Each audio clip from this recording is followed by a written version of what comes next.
24 Killers started life as a Kickstarter project launched by a lone developer, Todd Luke, way back in the space year 2014 with a modest goal of $4,000. By the end of the campaign, it amassed a grand total of $5,215. Now, all things considered, that's a rather tiny budget for a video game. Even less so when Kickstarter and backer rewards take their 25% cut. Then you're only left with $3,911.25 for the budget of a video game. This micro budget was all Todd Luke had to develop an entire game. From the art to music to story and programming, that was it. No matter how you budget, it's just not feasible to produce an entire game with that small amount of money. It would have been entirely understandable if Todd just gave up on the Kickstarter due to not having enough money to both develop and survive at the same time. But that's not how this story goes. For 9 whole years, Todd balanced working at a day job at a convenience store and keeping his promise to his backers through many trials, tribulations, and personal expenses until he finally completed 24 Killers in 2023. A Kevin Smith tale of game development if there ever was one. The first known iteration of 24 Killers was a flash game teaser of sorts that was posted to the Kickstarter page. The flash game is a single screen filled with various monsters. You are a detective, represented by this question mark. The goal is to question the monsters to parse information and find the killer before they kill you. It's an abstract game of guess who. You look for details and try and line up your culprit, and just when you think you know who the killer is, you gotta murder them before they strike you dead. Not much, if anything, of this basic framework carried over into the final game, besides I guess the name and monster-like characters. Over the 9-year development cycle, 24 Killers went through many iterations. At one point, we had a whodunit murder mystery ghost-busting game where you played as a spooky skeleton on a haunted island getting into wacky hijinks with monsters, as you can see here from the trailer on the Kickstarter page. From what I've been able to parse, sometime around 2015, this concept was scrapped and Todd Luke started the project over from the beginning to resemble the daily life sim model found in the final game. Watching through some of these devlogs didn't exactly elucidate what the overall objective of 24 Killers was. You were some kind of plant roaming around an MS Paint island with 24 monsters that lived deep down in a vault, all of which had various personality traits and schedules which would be influenced by your actions somehow. There's some leftover DNA from this version that carried forward into the final one, such as the vault, the monsters, the energy system, and the basic layout of the island hasn't changed over the years. Flash forward to March of 2023 and 24 Killers was released on Steam. 24 Killers is a daily life simulator that takes you on a serene island adventure to solve the many little problems of quirky monsters that inhabit the island. In 24 Killers, you play as Home, who is a spiritual being known as an echo that is channeled from a mysterious void down into a remote island in the Indian Sea, where Home possesses the corpse of a soldier. Home was summoned forth by Moon, this octopus alien. Home is cursed and cannot leave the island until they purify their soul, and they do this by helping out the titular 24 Killers that are trapped in a missile silo in the center of the island. Moon is known as a builder who is in charge of maintaining a multiverse known as the Foam. In order to seed this multiverse with other universes, she needs Home to gather fellow echoes and earn the blessings of the god of the universe known as the Husbandman. Now, if you're confused by all these strange characters and concepts, do not worry. The plot recaps these elements multiple times and brings them all home in the conclusion quite succinctly. Just roll with it, it gets good. 24 Killers takes heavy inspiration from its muse, Moon Remix RPG, and if you're curious about it, I have a whole video on it. The gameplay is centered around making the most of each day by doing odd activities and mini games and making friends with the strange inhabitants of the island. You are also bound to an energy meter in the top right corner, which determines how long you can explore in a day's time. Now, this meter can be filled by eating food and expanded by delivering pictures of the monsters to Moon to fill out her scrapbook. So eventually, your days will last longer as you build up your meter. Your energy will be expended from actions like opening up boxes or turning the elevator crank to release the mons onto the island. The meter also acts as a health bar of sorts when it comes to taking damage from the few enemies that appear in the game. If you're ever running low on energy, you can always go back to your shack and call it a day by going to bed. This will progress to nighttime, where some other little dialogue scenes will happen and you'll proceed on to the next day. However, if you run out of energy before making it back to bed, you'll pass out and Mole comes to your rescue at the expense of half of your whispers, which is essentially your money. To prevent passing out, you can bank as many cans of beans as you can afford, and each can restores about 10 points to your energy meter. The drawback is you can only eat 5 items per day, which is a limitation in place to prevent you from brute forcing your way through the game. By the way, there are items that will remove this restriction, which you'll discover later in the game. I know there are many gamers that don't like time restrictions in games, but I think the energy system adds a little bit of urgency to push you to make the most out of each day. A bona fide Dandori experience if there ever was one. Once you establish a routine for your days, the stress of the energy system will fade and you can begin to enjoy the daily life on the island. As I mentioned, most of the mons are trapped in an underground missile silo, and the elevator needs to be manually operated to lift them out. But it's not that simple. The elevator will occasionally break or require pieces of delicious toast to unlock the toast lock. Toast is acquired by making friends with the mons, who will send you some through the dog post box in the evening. Alternatively, you can find toast in a toaster. What, you didn't know that?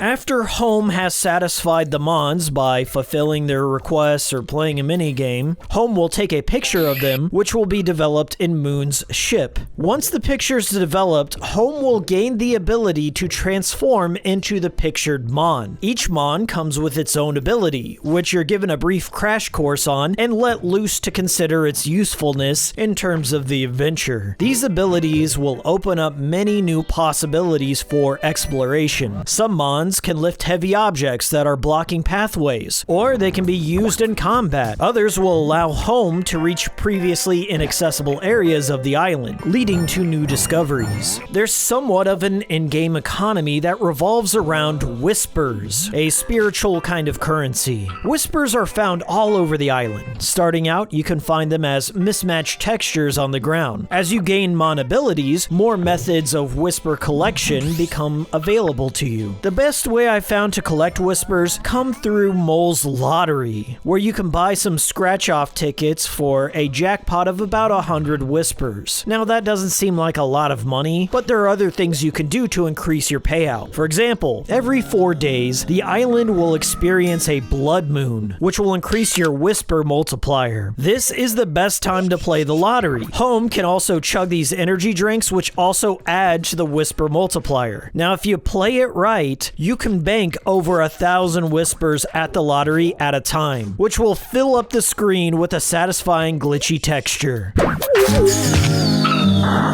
It feels like I'm not supposed to do this, which makes it fun. Now, you can spin your whispers at the dump to buy various key items or gotcha trinkets to deck out your crack shack. These trinkets are used to impress your friends, and it deepens your bonds with them. As Swery always says, the unnecessary is necessary. These dumb little trinkets may not have a large importance in the functional sense to the overall game, but in a way, they are critical in establishing a sense of home to Home's home. You know what I mean? The design of 24 Killers is something ripped out of a bygone era. The maps are low-detailed 3D renders that channel Akira Ueda's work on Super Mario RPG. A stylistic choice you don't often see in modern games, especially in the indie space, which tends to favor purely pixel art or low-poly PS1 style. 24 Killers is like an alternate universe spiritual sequel to Moon Remix RPG, which ultimately ultimately, I think was the goal here, so good job. Even still, if you had told me Onion Games or former Lovedelic members were behind this, I wouldn't have given it a second thought. Now I would be remiss if I didn't mention the music here. Your exploration of the overworld is accompanied by mellow acoustic guitar riffs with a slight whistling to put your soul at ease. I found myself whistling this ditty all day even when I wasn't playing the game, and you should know by now that I tend to gravitate towards games with whistling in the soundtrack, so you know I loved it. I particularly liked the fourth wall breaking commentary where Home remarks that the Puzzle Dungeon song sounded like it was made in Fruity Loops, which it probably was. My favorite piece comes when the blood moon rises and the overworld greets you with a dripping wet tangerine dream synth and drum beats. The music is used to great effect to transition between scenes like the closing of a day or to set the tone for conversations. To the average gamer, 24 Killers might seem too difficult to comprehend, and I'll admit I too had issues with figuring out the next step in the adventure at times. But I believe that confusion is an essential part of a good puzzle game. A puzzling experience should be a series of road bumps and revelations, and that alienating feeling of the lack of clarity that weird games give you is also a gift in itself. Your first time through, you should take it slow, don't worry so much, look around, and take in the majesty of the strangeness. Just appreciate the notion that you're experiencing something rare and beautiful, which only a select few others out there will truly vibe with. This is just the nature of niche things and the small community that is pulled towards them. Without spoiling the ending, I will say there's a lot more waiting for you after completing the game. Depending on which save file you pick at the beginning, or in other words, the universe you choose, after completion it will unlock a special perk called a blessing. These blessings carry across save files, and they'll give you modifiers to drastically speed up your future runs of the game, giving you plenty of reason to experiment with future playthroughs. It's clear to me from the credits that Todd put a lot of himself into 24 Killers, in both the literal and figurative sense. No, really, he put himself into 24 Killers. There are also nods to previous games that Todd made that only the most hardcore fans would ever notice, and plenty of musings about Todd's life tucked away in this happy shabby game. In many ways, Todd suffered like his muse Kimura did to make his dreams come true. Slow and steady, next to no budget, toiling away in obscurity, fueled only by passion and a handful of cashews. To the other developers out there grinding away at a project you've poured your heart into that you think will never see the light of day, let 24 Killers be an inspiration. Take the time you need and don't quit. The universe will be here when your game is ready to join the foam. So saith the husbandman. 24 Killers comes with my highest recommendation. It was truly worth the wait.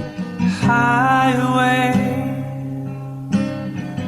up a tree, little bird in a bubble, spend his day in a nest, never think about trouble or the other bird.